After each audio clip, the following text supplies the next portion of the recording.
여러분 안녕하세요. 지영쌤의 리얼 돈공부를 시작하도록 하겠습니다. 한 주 동안 잘 지내셨죠? 오늘은 여러분들께 3040 절대 하지 말아야 할 3가지에 대해서 이야기를 나누려고 합니다. 영상 보시기 전에 구독과 좋아요 부탁합니다. 여러분, 지금 영상을 보고 계시는 분 중에는 결혼을 하신 분도 계시고 또 결혼은 아직 안 하신 분들 계실 거예요. 3040 중에서 아직까지 미혼이신 분들을 위해서 재테크에 어떻게 하면 더 도움이 돼볼까 생각을 많이 해봤어요. 그래서 절대 하지 말아야 할 것 3가지를 말씀드리려고 합니다. 첫째, 부모님과 같이 사는 것입니다. 제 주변에 30대, 40대인 친구들 중에서 아직까지 부모님과 같이 사는 친구들이 많이 있었어요. 그 중에서 한 친구는 부모님과 같이 살고 있었는데요. 부모님으로부터 잔소리도 많이 들었었고요. 또 본인의 자유가 없다라고 느끼기도 했었어요. 그리고 한편으로는 또 이런 생각도 들었죠. 내가 부모님이랑 사니까 따로 생활비가 나가는 것도 아니잖아. 그러니까 돈을 좀 많이 절약할 수 있을 거야 라는 생각이 들었어요. 그런데 부모님이 모든 공과금을 다 내주시고 물론 월세도 안 나가고 아무런 지출이 없었던 건 사실이에요. 그렇지만 그랬기 때문에 이 친구는 자신의 돈을 왜 열심히 모아야 되는지 알 수 없었어요.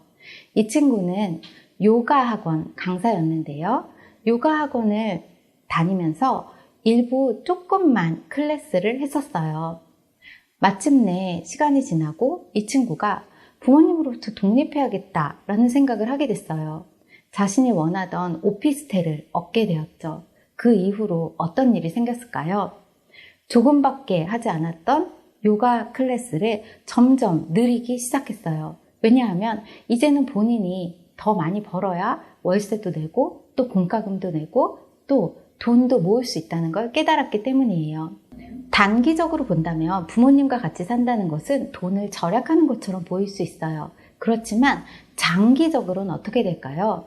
내가 왜 돈을 더 많이 모아야 되는지 알 수가 없게 될 때가 많아요. 그러다 보니까 소득을 높이려는 노력을 조금 덜 하게 되고요. 그리고 지출은 더욱더 늘어나게 돼요. 왜냐하면 기본적인 지출은 모두 부모님이 다 내주고 계시기 때문이죠. 오피스텔로 이사를 가고 나서 이 친구에게는 더 많은 자유가 생겼고요. 또 이 친구의 잔고도 늘어나기 시작했어요. 얼마 전에는 이 친구가 오피스텔에서 심지어는 개인 레슨도 시작을 하게 되었고요. 본인이 더 많은 돈을 벌어야겠다라는 생각에 클래스도 많이 하고 또 개인적으로 요가 강습을 시작을 하기도 했어요. 점점 더 선순환이 이루어진 거죠. 부모님과의 관계도 더 좋아졌어요. 부모님과 독립한 이후로는 서로가 더 애틋한 마음이 생기게 되었고요. 부모님도 이 친구를 굉장히 자랑스럽게 생각했어요. 30대, 40대에 아직까지 미혼이시라면 어쩌면 독립을 준비하는 것이 나에게도 또 부모님에게도 더 좋은 일이 될 수도 있다는 말씀을 드리고 싶었어요. 둘째, 준비 없는 퇴사를 하지 마라 입니다. 얼마 전에 후배 중에 한 명은 정말 못 다니겠어. 힘들어 죽겠어 라고 하더니 회사를 때려친 친구가 있었어요. 그런데 30대, 40대에 준비도 없이 퇴사를 한다는 것은 너무나 막연하고 또 너무나 위험한 일이라는 말씀을 드리고 싶어요. 이때는 어떻게 그렇다면 준비를 해야 할까요? 여러분 혹시 엔잡러라고 들어보셨나요? 요즘은 회사를 다니면서도 정말 1개, 2개, 3개 여러 개의 직업을 갖고 있는 친구들이 많다는 거예요. 내가 회사를 다니면서 이 일이 나한테 잘 안 맞는 것 같아 라고 해서 극단적으로 다음날 바로 퇴사하는 것이 아니라 내가 그렇다면 다른 일은 어떤 걸 할 수 있을까? 내가 할 수 있는 일이 무엇이 있을까? 회사를 다닐 때 시도해 보는 것이 저는 중요하다고 생각해요.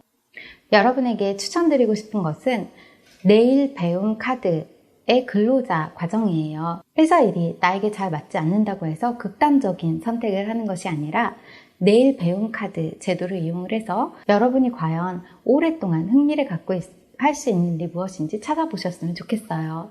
저 역시 회사를 다닐 때 나한테 잘 안 맞아 라는 생각이 들 때가 많았어요. 그런데 그럴 때 제가 하나씩 시도해 보기 시작했어요. 예를 들어서 글을 써보기도 했었고요. 또 여러 가지 배우기도 해봤어요. 또는 그림을 한번 배워보기도 했었고요. 내가 이러한 것을 배우면서 신기하게 느껴졌던 일은 나중에 인생 이막에 회사를 그만두고 내가 무엇을 할 수 있을까에 대한 가능성을 찾을 수 있었다는 거예요. 뿐만 아니라 그런 다양한 일을 시도해 보다 보니까 내가 회사에서 받는 스트레스 강도가 줄어들기 시작했어요. 그러면서 선순환이 일어나기 시작했죠. 어쩌면 회사 일이 힘든 이유가 회사 자체의 문제일 수도 있지만 나의 문제일 수도 있다는 거예요. 내가 다시 한번 나 자신의 가능성을 보고 또 나 자신이 좋아하는 것이 무엇인지를 찾아간다면 조금 더 쉽게 느껴질 일들이 있을 거예요. 셋째, 결혼 준비 미리 하지 마라 입니다. 제 친구 중에 결혼을 해서 현모양처로 살고 싶다라는 친구가 있었어요. 그런데 이 친구는 정말 예쁘고 착했는데 회사를 다닐 때 항상 이런 생각이 있었어요. 내가 이거 뭐 열심히 해서 뭐해. 어차피 결혼하면 그만둘 건데 뭐. 결혼하면 남편이 벌어오는 수입으로 나는 아이 키우고 예쁘게 꽃꽂이 같은 거 하면서 살 거야 라는 생각이 항상 있었던 친구였어요. 아쉽게도 이 친구는 회사 생활을 하면서도 열정을 갖지 못했어요. 내가 결혼하고 그만둘 건데 뭐 라는 생각도 있었지만 그랬기 때문에 본인이 너무 미리 당겨서 생각해서 본인이 하고 싶은 일이 무엇인지 잘 찾지 못했다는 거예요. 저는 많은 분들을 만나게 되면서 미혼일 때 아직 연인이 있는 것도 아닌데 나 뭐 배우려고 하다가도 결혼 준비해야지, 결혼 자금 준비해야지 라고 생각하는 친구들을 만나게 되었어요. 예를 들어서 내가 무엇인가 배우고 싶은 것 또는 나 자신에게 투자하고 싶은 게 있었음에도 불구하고 결혼해야 되니까, 결혼 자금 모아야 되니까 라고 하면서 주저하는 모습이 있었다는 거예요. 제 친구 중에서 공부를 조금 더 하고 싶어서 외국에서 유학을 하고 싶어 하는 친구가 있었어요. 그런데 이 친구는 배우고 싶다라는 생각은 있었지만 또 한편으로는 결혼해야 되는데 내가 지금 외국에 가면 뭐 하겠어 라는 생각이 들었다고 해요. 배우고 싶은 것이 있었지만 어차피 이제 결혼 자금 준비도 해야 되니까 라는 생각이 가장 많이 들었던 거죠. 그렇지만 저는 아직 미혼이라면 앞으로 일어날 일보다는 지금 현재 내가 나 자신에게 투자해 주실 수 있으면 좋겠어요. 아이러니하게도 이 친구는 고민을 했었거든요. 유학을 가야 돼? 말아야 돼? 이 돈으로 결혼 자금 준비해야 되는 거 아니야? 라는 생각을 했었는데 마침내 외국으로 그냥 떠나버렸어요. 그리고 나서 어떤 일이 생겼을까요? 외국에서 공부하는 남자친구를 만나게 되었어요. 그리고 외국에서 사귀다가 한국으로 돌아와서 결혼을 하게 됐죠. 그렇게 나 자신에게 투자를 하다 보면은 나에게 조금 더 긍정적인 에너지가 생기게 돼요. 그리고 인연이 또 생기게 된다는 거죠. 미혼이라고 해서 나 언제 결혼할지 모르는데 돈을 열심히 모으기만 해야 돼 라고 생각을 한다면 여러분의 반경이 좁아질 수도 있고요. 그 돈이 빠르게 불어나지 않을 수도 있어요. 여러분에게 조금 더 긍정의 에너지가 많이 생길 수 있으면 좋겠어요. 오늘의 다이아몬드 미션입니다.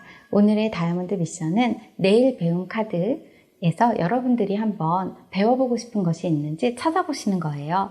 내일 배운 카드에는 근로자들을 위한 과정이 있고 실업자들을 위한 과정이 있어요. 나에게 흥미가 있는 과정이 있는지 한번 찾아보시고 여러분만의 일을 다시 한번 가능성을 찾아보실 수 있으면 좋겠습니다. 오늘은 여러분들과 30대, 40대 미혼인데 재테크에서 절대 하지 말아야 될 것 3가지에 대해서 이야기를 나누어 봤어요. 오늘도 저의 강의를 함께 해주셔서 감사합니다. 다음 시간에 다시 만나요.